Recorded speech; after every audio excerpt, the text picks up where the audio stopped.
말씀 통해서 떠나가는 것이 유익이라, 이런 말씀 제목으로 하나님 말씀 함께 나누겠습니다. 감사 찬송 중에 429장에 이런 내용의 가사가 있습니다.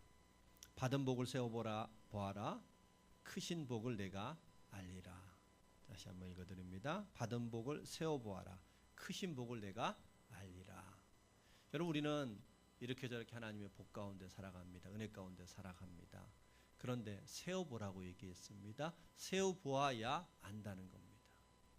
이것은 우리에게 하나님이 많은 복을 주셨는데 세어보지 않으면, 확인해 보지 않으면, 우리가 구체적으로 그 감사를 표현해 보지 않으면 우리는 복을 받았으나 받은 줄 모르고 살아갈 수 있다.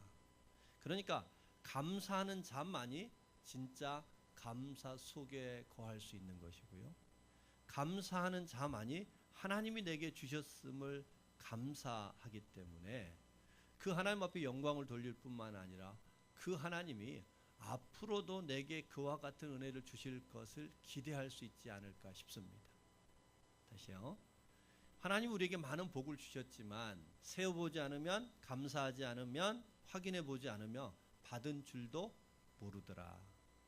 모르기에 기대함이 없겠죠. 반대로 감사하는 자는 하나님이 주신 것을 알기에 감사와 영광을 돌릴 줄 알고, 또 알기 때문에 그 하나님이 내일에도 동일한 은혜와 복을 주실 줄을 기대하는 삶을 살 수 있더라, 이런 얘기입니다.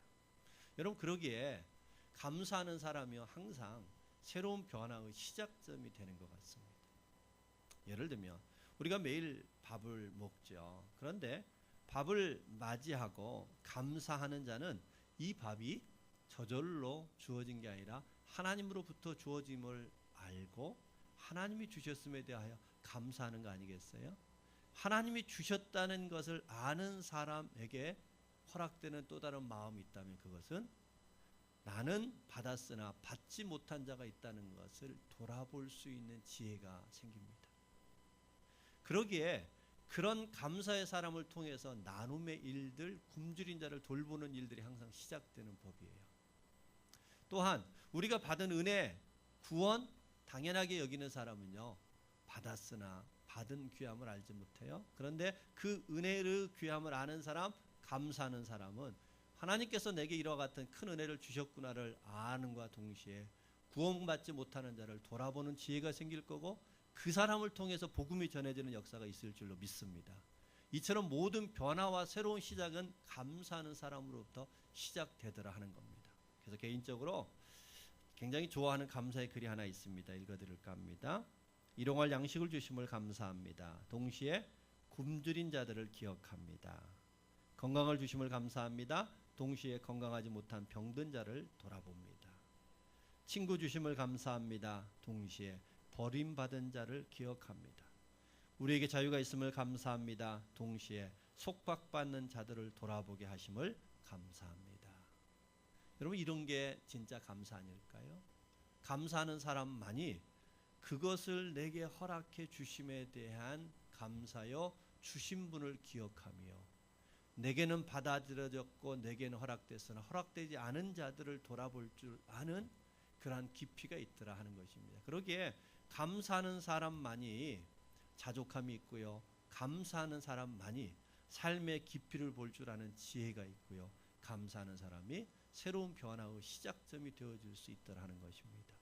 여러분, 우리가 감사절을 맞이해서 우리가 또 함께 예배 후에도 한 해 동안 내게 베풀어 주었던 것들, 어찌 보면 당연하게 여겼던 그것을 내 감사의 제목으로 올리는 순간 우리는 그것이, 당연했던 그것이 하나님으로부터 왔음을 기억하는 시간이 되고, 그분 앞에 영광을 돌릴 뿐만 아니라 내게 당연히 있는 그것을 허락받지 못한 자를 돌아볼 줄 아는 지혜가 우리에게 더하여질 것이며, 그와 같이 은혜를 베푸셨던 그 하나님이 나를 통하여 다음에도 은혜 주실 것을 기대할 수 있는 마음 갖게 되는 역사 있기를 바랍니다. 그런 은혜를 하나님 앞에 우리가 누렸으면 합니다. 이런 관점에서 오늘 말씀을 우리가 함께 좀 나누어 보려고 합니다. 우리는 지난 시간 3번에 걸쳐서 나무와 가지의 비유를 우리 함께 나누었습니다. 그러면서 마지막에 가지가 나무에 붙어 있다는 이유 때문에, 세상에 속하지 않았다는 이유 때문에 세상의 미움의 대상이 된다고 했습니다. 오늘 계속해서 하나님은 우리에게 미움의 대상 정도가 아니라 핍박할 거다, 세상이 너희를 죽일 거다 이렇게 얘기합니다. 그러니까 믿는 우리들이 살아가는 삶의 길들이 넓은 길이 아니라 좁은 길이라는 겁니다. 협착한 길이라는 겁니다. 사람들이 다 같이 가는 길이 아니더라 이런 얘기죠. 여러분, 그런데 우리는 왜 그 길을 가야 되는 거예요? 왜 가려고 하시는 걸까요? 사람들이 볼 때는 겉으로 보기에는 좁고 협착한 길인데 그 길이 너무 귀한 걸 알기 때문에 가는 거죠. 할렐루야. 우리는 그 길이 얼마나 귀한가 하는 것을 알기 때문에 갑니다. 보기 때문에 갑니다. 곧 달리 말하며 감사하는 자가 가는 겁니다. 오늘 우리에게 이와 같이 핍박이 있고 때로는 죽음의 위험이 있는 좁은 길을 감에도 불구하고 감사하는 자는 그 길을 가는 겁니다. 오늘 예수님께서 우리가 생각할 때는 예수님이 옆에 있어 주시면 너무 좋겠는데 제자들은 당연히 그랬거든요. 우리도 예수님이 옆에 있으시면 비록 좁고 협착하고 죽음의 위험이 있는 길을 할지라도 예수님이 함께 하신데 한번 가볼게요 라고 말할 것 같은데 예수님 그렇게 얘기하지 않고 내가 너희를 떠나가는 것이 유익이다 이렇게 얘기하십니다. 우리는 있는 것이 옆에 함께 주시는 것이 유익 같은데 예수님은 떠나는 게 유익이라는 것입니다. 곧 우리가 보지 못한 유익이 있더라는 겁니다. 그러기에 우리에게 구원의 길이 은혜인 것처럼 감사함으로 본다면 오늘 주님이 말씀하시는 내가 떠남이 유익이라는 이 말씀은 우리에게 숨겨진 또 다른 감사의 제목이 있다는 이야기와 같을 겁니다. 그러기에 오늘 감사절을 맞이해서 우리에게 주시는 이 말씀을 통해서 주님은 왜 우리가 생각하기에는 떠남이 무익할 것 같고 해로울 것 같은데 반대로 주님은 떠남이 유익이라고 말씀하시는지의 그 의미를 하나하나 살펴보면서 오늘 예수님의 떠나심이 유익이라는 말씀이 우리의 감사의 제목되는 은혜가 있기를 주의 이름으로 축복합니다. 자, 그렇다면 오늘 말씀을 통해서 주님은 왜 떠나는 게 유익이라고 했을까? 그 이유들을 하나하나 좀 살펴보려 합니다. 먼저는요, 동행보다 내주하심이 더 큰 유익이기 때문입니다. 옆에 함께 있어 주시는 것도 좋은데 내주라는 것은 그 안에 들어오신다 이런 뜻입니다. 그것이 더 큰 유익이다 이런 이유입니다. 오늘 4절 말씀 먼저 한번 볼까요? 4절 말씀 함께 읽습니다. 오직 너희에게 이 말을 한 것은 너희로 그때를 당하면 내가 너희에게 말한 이것을 기억나게 하려 하며 처음부터 이 말을 하지 아니한 것은 내가 너희와 함께 있음이라. 자, 예수님께서 이제 내가 떠나가겠다 그리고 떠나가는 것이 너에게 유익이다 이 말을 하는 것은 전에는 내가 너와 함께 있었기 때문에 말하지 않았는데 이제 때가 되어져서 내가 떠나가야 되는데 그 떠나가신 것이 더 진짜 유익인 것을 너에게 알려주겠다 이런 뜻입니다. 자, 우리가 읽었던 뒷부분에 내가 너희와 함께 있었으니까. 당연히 예수님은 우리와 함께 주시는 것 그것이 제자들 입장에서도 너무나 큰 은혜였고 유익함이었을 겁니다.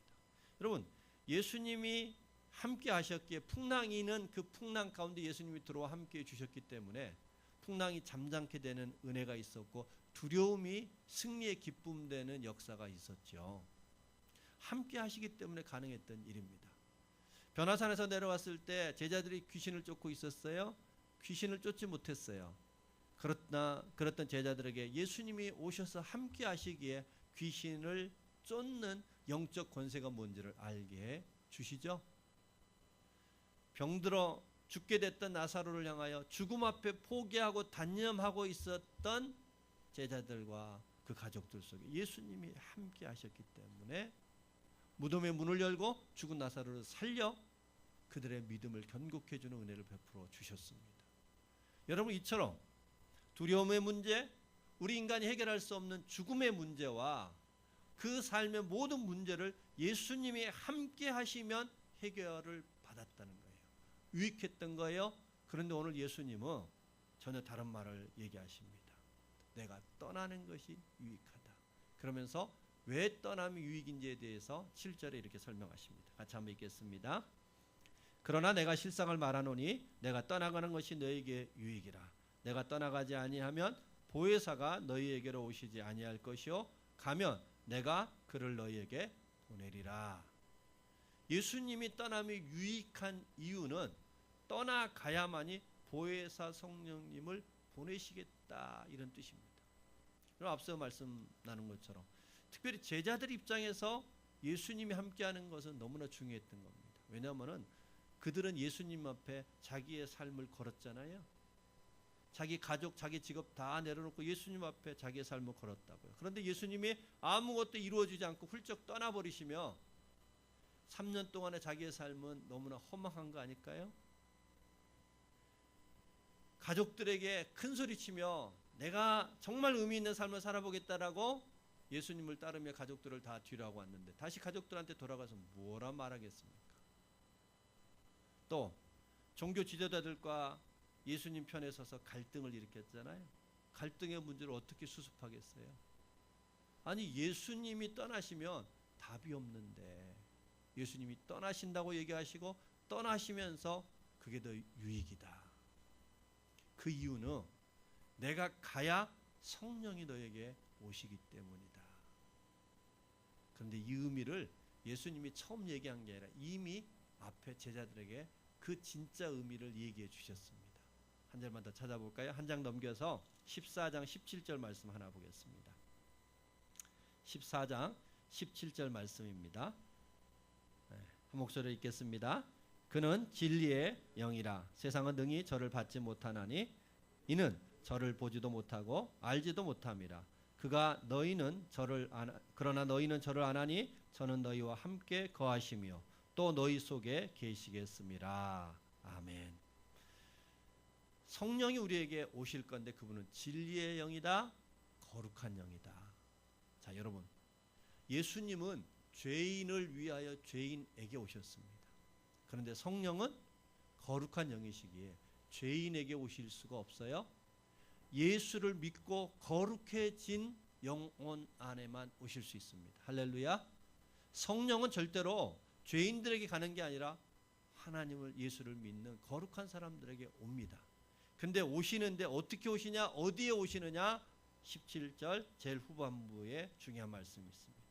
너희 속에 계시겠습니다. 따라서 해봅시다. 너희 속에 계시겠습니다. 성령님은 어디 계신다고요? 우리 속에 있다는 겁니다. 성령님이 우리 속에 들어오신다는 것은 예수님은 그동안 아무리 제자들을 사랑하고 제자들을 아낀다 할지라도 예수님은 제자들 옆에 있었지 안에 들어오실 수 없었습니다. 왜냐하면 몸을 입기 때문에 그러시죠.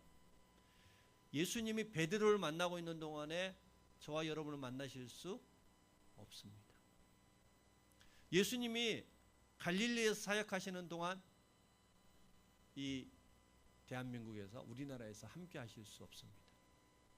예수님은 우리 교회에 계시는 동안 동춘교회에 함께 계실 수 있다 없다? 함께 할 수 없었습니다. 왜요? 육체를 입고 있기 때문에. 그러나 예수님은 내가 떠나가면 곧 내가 죽으며 너희의 죄 문제 해결될 것이고 너희가 믿으며 이제 성령님은 너희 안에 들어오시기에 베드로가 하나님을 만나는 동안 우리도 하나님을 만날 수 있고 우리가 하나님을 예배하는 동안 저곳에서도 예배할 수 있는 은혜가 주어지기 때문에 예수님이 떠나가는 것이 유익이다, 이렇게 얘기하십니다. 문제는 예수님이 떠나가고 하나님이 우리 안에 들어온 유익을 우리가 누리고 있느냐입니다. 여전히 우리 속에는 예수님이 옆에 계신 것처럼 나와 함께 해주시면 좋겠다이지 내 속에 들어온 유익을 잘 모른다, 이런 얘기입니다. 여러분 한번 생각해 보십시다. 예수님이 제자들과 함께 했던 것처럼 예수님 옆에 있으면 좋을까요? 안 좋을까요? 엄청 좋을 것 같아요. 그죠? 예수님이 우리의 삶의 모든 문제를 다 해결해 주시잖아요. 그런데 예수님은 내가 옆에 있는 것보다 훨씬 좋은 게 있으니 하나님이 우리 안에 들어오는 거다. 우리 안에 계시는 거다. 우리 안에 계시면 우리는 하나님을 만나러 어디로 갈 필요가 없겠죠. 여러분, 만약에 아무리 편해도 예수님이 옆에 계시다면 잠옷 입고 예수님 앞에 가기에는 쉽지 않죠? 죄 가운데 있을 때는 예수님은 피하기가 쉽죠. 그런데 우리 안에 계신 하나님은 그럴 필요가 없다는 겁니다. 어디를 가야 될 필요도 없고 절차도 필요 없고, 우리가 죄 가운데 있든 잠자는 가운데 있든 어느 곳에 있든지 간에 하나님 부르면 바로 우리 안에서 나 여기 있다 답하실 수 있다는 겁니다. 우리 안에 계시다 이런 얘기입니다. 그런데 우리는 이 안에 있음을 잘 이해하지 못하는 것 같습니다. 저희 어머니가 돌아가신 지가 3년이 조금 지났습니다. 어머니 돌아가시고 한 3, 4개월 동안 아침에 눈을 뜨면 주르르 눈에 눈물이 흐르는 것을 볼 때가 한두 번이 아니었습니다. 밤에 잠자가 일어나도 어떤 꿈을 꿨는지 제 눈에 눈물이 글썽글썽할 때가 꽤 있었습니다. 학교 있을 때였는데 새벽에 기도하고 제 방으로 내려오면 항상 그 시간에 제가 새벽 기도 끝나고 제 방에 오는 시간에 저한테 전화를 해주셨거든요. 기도를 끝나고 제 방으로 내려와도 어머니 전화가 없어요. 내 번호에는 그대로 어머니 번호가 있는데 한 번도 울리지 않는 거예요. 어머니에 대한 그리움 때문에 어머니가 살았던 집을 가는 것이 너무 힘들었어요. 어머니 집을 가는 것은 고사하고 간에 제가 그때 인천으로 그 막 사역지 옮겼을 때였잖아요. 주일날 오려고 치면 부천을 지나서 와야 되는데 부천을 지나는 게 너무 싫은 거예요. 어머니 생각나서. 마음 추스리고 어머니 집을 가면 어머니가 돌아가시기 전에 남겨놓았던 그 어머니 흔적을 고스란히 저희 형제들이 1년 넘게 보관을 했습니다. 입으셨던 옷, 그분이 설거지해서 올려놨던 그 그릇, 그 자리에 그 키우시던 화분 그대로 어머니의 흔적 그대로 1년을 유지를 했습니다. 근데 어머니 집을 방문하면 그 어머니 흔적을 보는 것이 한편으로 반갑고 좋으면서 또 한편으로는 어머니가 아닌 흔적만 남았다는 것이 얼마나 아픔이 되었는지 몰라요. 그런데 시간이 좀 지나면서 제 안에 이런 생각이 들더라고요. 어머니의 진짜 흔적은 어머니 집에 있지 않고 내 안에 있는 거 아닐까? 어머니의 성실했던 그 삶의 흔적이 내 성품 되어져 있구나. 어머니가 사람을 좋아하고 정이 많았던 그 모습이 내 안에 고스란히 그대로 살아있구나. 어머니의 방식, 어머니의 생각, 어머니의 씀씀이가 내 안에 고스란히 흔적으로 남아있다는 생각을 하게 되니까 어머니 집에 있는 흔적에서 편안함을 느끼게 됐어요. 진짜 중요한 흔적은 집에 있는 그 옷이, 그 그릇이 아니구나. 내 안에 진짜 어머니의 흔적이 있구나. 여러분, 나의 어머니는 단순히 나에게 사랑과 수고를 통하여 그분의 흔적만 남기고 떠나셨지만 하나님은 영이시기에 흔적이 아니라 그분이 우리 안에 들어오시겠다는 겁니다. 흔적 정도가 아니라 그분이 직접 들어오셔서 내가 말을 걸기 전에 우리를 향하여 끊임없이 말을 걸어오시고 우리가 묻기 전에 이미 답을 준비하시며 우리에게 지혜의 근원 되시는 그분이 우리 속에 계시겠다는 겁니다. 이 은혜를 주기 위하여 주님은 떠나감이 유익이라 말씀하십니다. 이 말은 우리 하나님은 우리와 절대로 밀당하지 않겠다는 거예요. 남녀가 연애를 하며 밀당하죠. 여러분 다 해보셨죠? 기억이 안 나지만 다 해보셨어요? 모든 관계 안에 밀당이 있는 거예요. 그런데 우리 하나님은 밀당하지 않겠다는 겁니다. 내가 의로울 때나 내가 불의할 때나 늘 내 편이 되시겠다는 겁니다. 때로는 우리가 하나님을 향하여 등을 돌린다 할지라도 우리 하나님은 그 자리에 그대로 머무시겠다는 겁니다. 우리 옆이 아니라 우리 속에 들어오셔서 우리와 함께 하시겠다는 겁니다.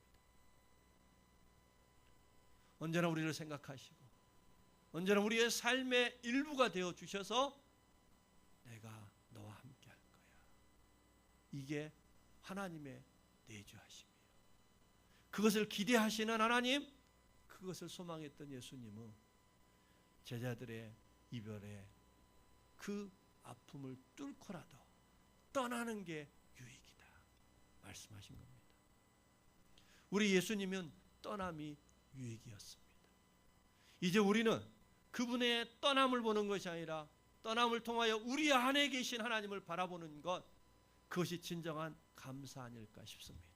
내 안에 계신 예수님에게, 내 안에 계신 하나님에게 말을 걸고 그 하나님과 더불어 살아가고 그분의 뜻을 구하며 그분과 함께 내 삶의 걸음을 함께 내딛는 삶, 그것이 진정한 감사의 신앙이요. 오늘 감사절을 맞는 우리가 하나님 앞에 다시 한번 되새겨볼 참된 감사가 아닐까 싶습니다. 내가 떠나가는 것이 유익이라 말씀하셨던 주님의 그 의미를 다시 한번 세워보는 그런 감사절 되기를 주의 이름으로 축복합니다. 주님이 떠나심이 유익이라고 말씀했던 또 다른 이유는요, 드러내시고 깨닫게 하심이 유익이기 때문입니다. 우리가 직장 생활을 해보면 일 때문에 힘들지 않고 관계 때문에 힘들다, 그런 얘기 많이 합니다. 직장에서만이 아니라 가정에서도 교회에서도 다 관계의 어려움들이 큰 아픔이요 어려움일 때가 많죠. 근데 왜 관계가 어려울까요? 아니, 사랑하는 사람이 만나서 함께 잘해보겠다고 했는데 왜 어려움이 생길까 하는 겁니다. 그 이유를 잘 들여다보면 기준이 다르기 때문에 그래요. 살아온 배경이 다르고 가치가 다르기 때문에 기준이 다 달라요. 10명이 모이면 10인 10색의 기준을 갖기 마련입니다. 사람은 다 그 기준으로 나를 보고 그 기준으로 다른 사람을 판단하고 그 기준으로 우리의 상황들을 해석하며 살아가는 거거든요. 기준이 다르기 때문에 당연히 관계의 갈등이 생길 수밖에 없습니다. 그런데 예수님이 내가 떠나가는 것이 유익이라고 말씀하시면서 우리에게 들려주신 한 이야기는 그 기준에 대한 이야기입니다. 같이 한번 읽어볼까요? 8절 말씀 같이 한번 읽습니다. 시작. 다시 한번 같이 읽습니다. 그가 오시면 죄에 대하여 의에 대하여 심판에 대하여 세상을 책망하시느니라. 그가 오시면, 성령이 오시면, 그분이 우리 안에 오시면 죄에 대해 의에 대해 심판에 대하여 세상을 책망하시겠다. 죄에 대하여 의에 대하여 심판에 대한 내용은 다음 주에 보겠습니다. 오늘은 뒤에 책망하시니라 이 단어를 주목했으면 합니다. 여러분, 책망 그러면 꾸짖는 것 같잖아요. 그런데 이 단어의 원뜻은 드러내다, 이런 뜻입니다. 뭔가 우리가 어둠 속에 있었는데 잘 몰랐는데 그것을 빛 가운데 드러내는 겁니다. 드러내면 우리가 알게 되겠죠? 주목하겠죠? 그러면 그것을 우리는 보고 자각하고 그것을 깨달을 겁니다. 그것을 기준 삼을 것입니다. 곧 성령이 우리에게 오시면 우리의 삶에 절대 중요한 것들을 보게 하고 깨닫게 하고 기준되게 하겠다는 것입니다. 구체적으로 무엇을 기준되게 하겠느냐 하는 것입니다. 이 성령이 우리에게 오시면요, 성령은 우리에게 하는 가장 큰 일은 예수를 알게 합니다. 예수를 보게 합니다. 예수에 대해서 깨닫게 합니다. 믿게 만듭니다. 예수님을 우리의 삶의 기준 삼게 만듭니다. 여러분, 예수님을 우리의 삶의 기준을 삼는다는 것은 뭘까 하는 겁니다.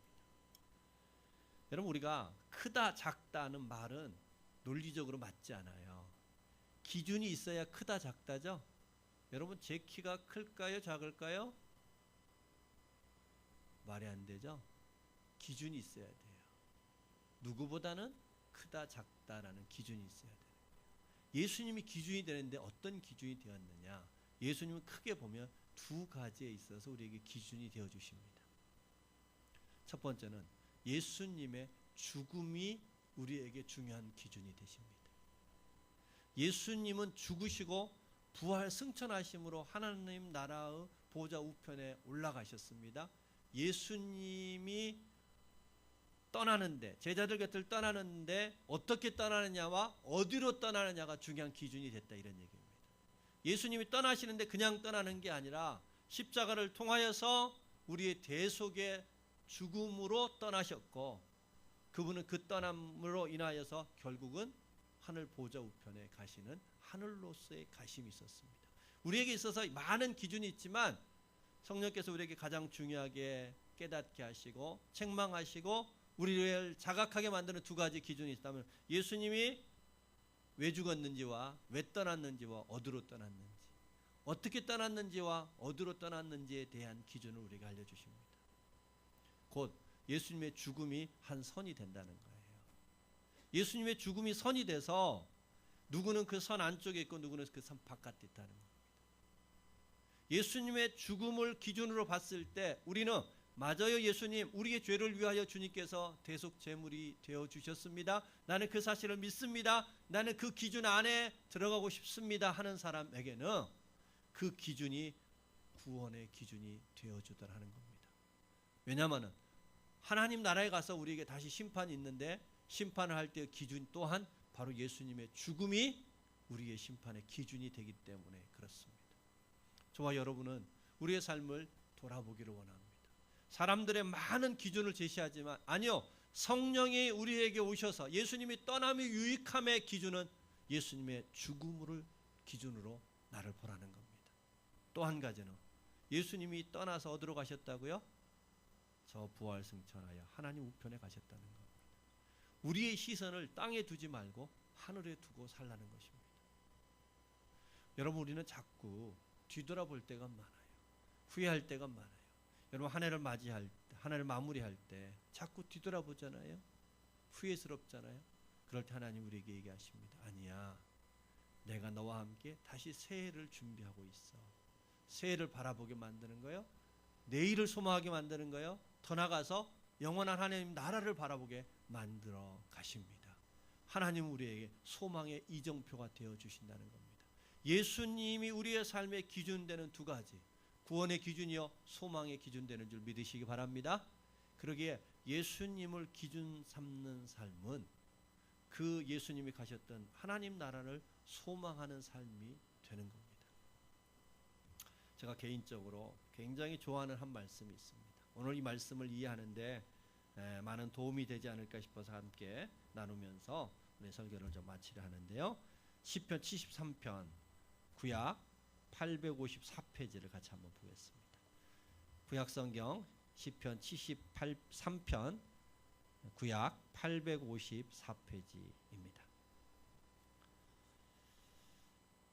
시편 73편은 기자가 이런 내용을 담고 있습니다. 내가 열심히 의인으로 살았습니다. 하나님 말씀대로 살았습니다. 뜻대로 살려고 했습니다. 그런데 내가 지금 넘어질 뻔했습니다. 미끄러질 상황에 놓였습니다. 이런 고백을 하는 거예요. 우리 73편 2절과 3절 같이 한번 읽겠습니다. 시작.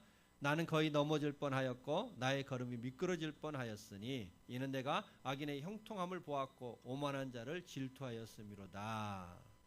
의인이 하나님의 법대로 하나님의 뜻대로 살려고 했던 의인이 넘어질 상황에 놓였다는 겁니다. 이유인즉슨 악인이 너무 형통하다는 겁니다. 여러분, 의인이 잘 돼야 돼요? 악인이 잘 돼야 돼요?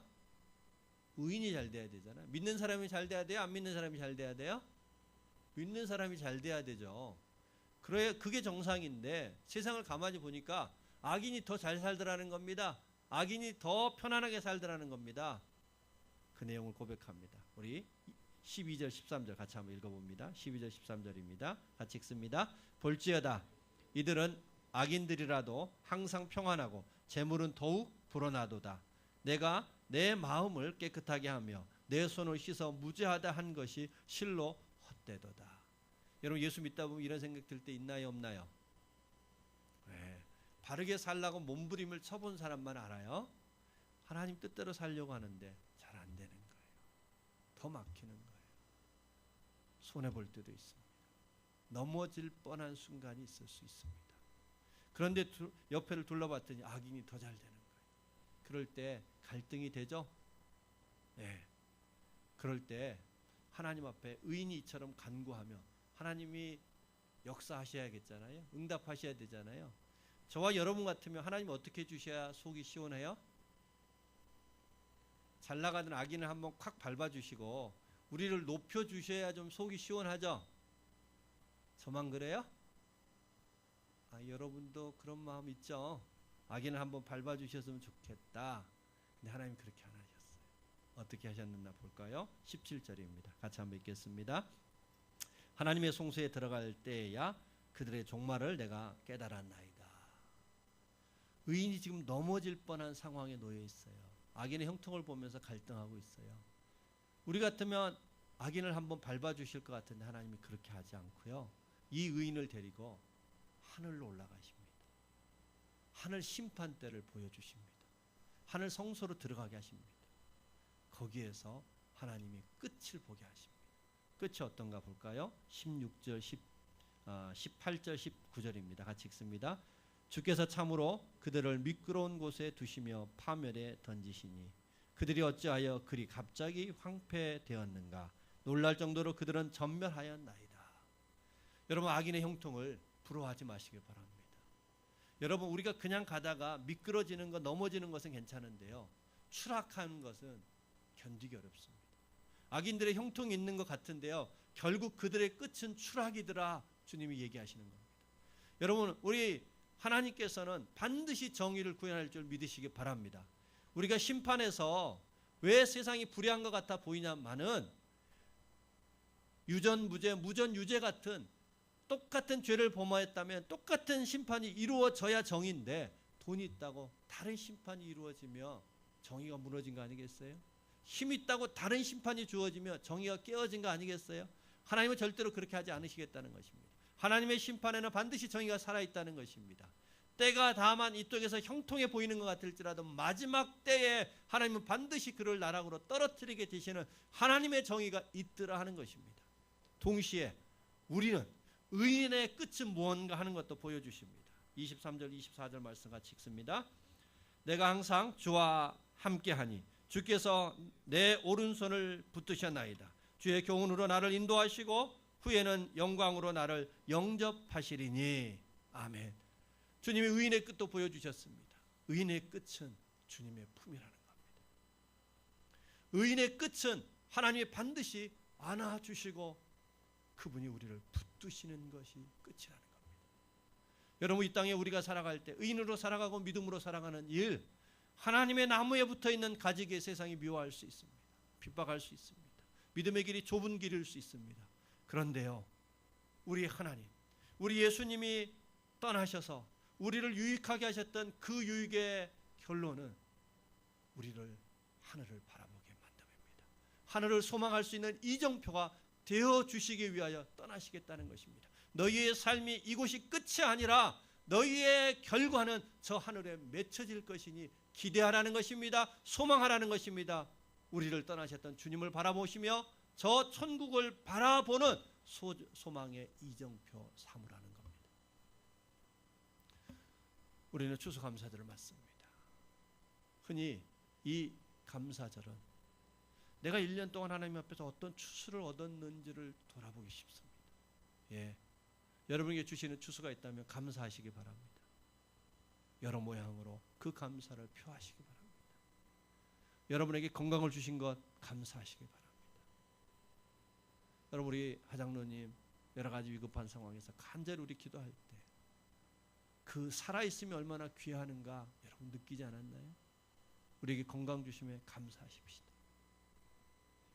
학생들에게 좋은 시험 결과가 있음을 감사하고, 내게 직장 허락하심에 대해서 감사하고, 이 모양 저 모양에 대해서 감사하십시다.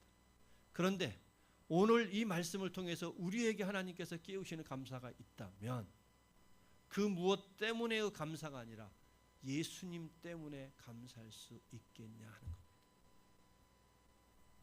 우리의 감사 속에 예수님 때문에 감사하는 감사가 있느냐는 겁니다. 그분이 우리를 떠나가심으로 인하여서 우리를 거룩하게 하고 우리 안에 하나님이 들어오게 했던 그 감사 말입니다. 우리 예수님께서 친히 소망의 이정표가 되어 주셔서 비록 이 세상의 악인의 형통 가운데 우리가 넘어지고 미끄러질 것 같아 보이지만 아니야. 내가 간 하나님 나라를 바라봐. 그날에 너희의 끝이 하나님의 품이야. 너희의 끝은 하나님의 붙드심이야. 하나님의 우리에게 베풀어 주신 영광일지니 나를 봐. 그 예수님 때문에 드릴 수 있는 그 감사가 있는지를 우리 함께 돌아보는 시간이 되면 어떨까요?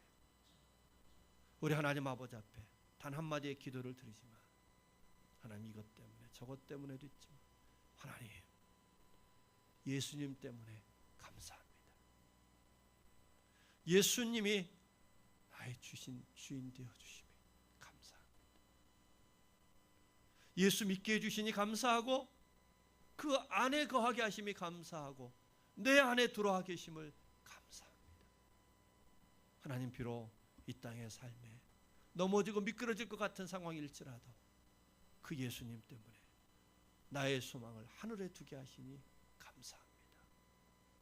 우리 모두가 우리 하나님 앞에 감사절을 맞이하여 감사함에 있어 우리 모두 예수님 때문에 감사할 수 있는 그런 신앙 되기를 주의 이름으로 축복합니다. 우리 모두가 예수님 때문에 감사할 때 그분이 우리 안에 들어오심이 얼마나 귀한지, 이제 나와 밀당하지 않고 어느 순간에든지 내 편이 되어주셔서 나를 지키시고 나를 보호하시며 나를 변호하시며 내 길이 되어주시는 내 목자 되신 예수, 내 안에 계시니 감사합니다. 나처럼 부족하고 불의하고 나밖에 모르는 그 좁은 내 안에 창조자 하나님이 들어와 계시니 감사합니다. 예수님 때문에 드리는 그 감사, 하나님 이 땅에 이런저런 감사도 있으나 저 하나님 나라를 소망할 수 있는 그 믿음의 눈을 열어주시니 감사합니다. 하나님, 일평생 내가 예수님 때문에 감사하는 그 감사의 울림이 살아있는 신앙 되게 하여 주옵소서. 주 앞에 기도하는 저와 여러분 되기를 주의 이름으로 축복합니다. 우리 같이 한번 기도하십시다. 우리 이 시간 기도할 때 우리의 목소리로, 우리의 입술로 고백합시다. 예수님 때문에 감사하는 신앙 되고 싶습니다. 내 안에 들어오신 하나님, 내가 이제 외면하지 않고 늘 그 하나님 앞에 믿음으로 반응하며 살겠습니다. 하나님 도와주시옵소서, 축복하여 주시옵소서. 또한 내가 이제 이 땅만이 아니라 저 하나님 나라의 소망을 두고 살아갈 줄 아는 예수님 때문에 드리는 감사의 고백, 그런 신앙 될 수 있도록 도와주시고, 우리 교회 또한 그와 같은 신앙의 공동체 될 수 있도록 축복해 달라고 우리 같이 한번 기도하겠습니다. 할렐루야. 자비하신 아버지 하나님이여 감사합니다.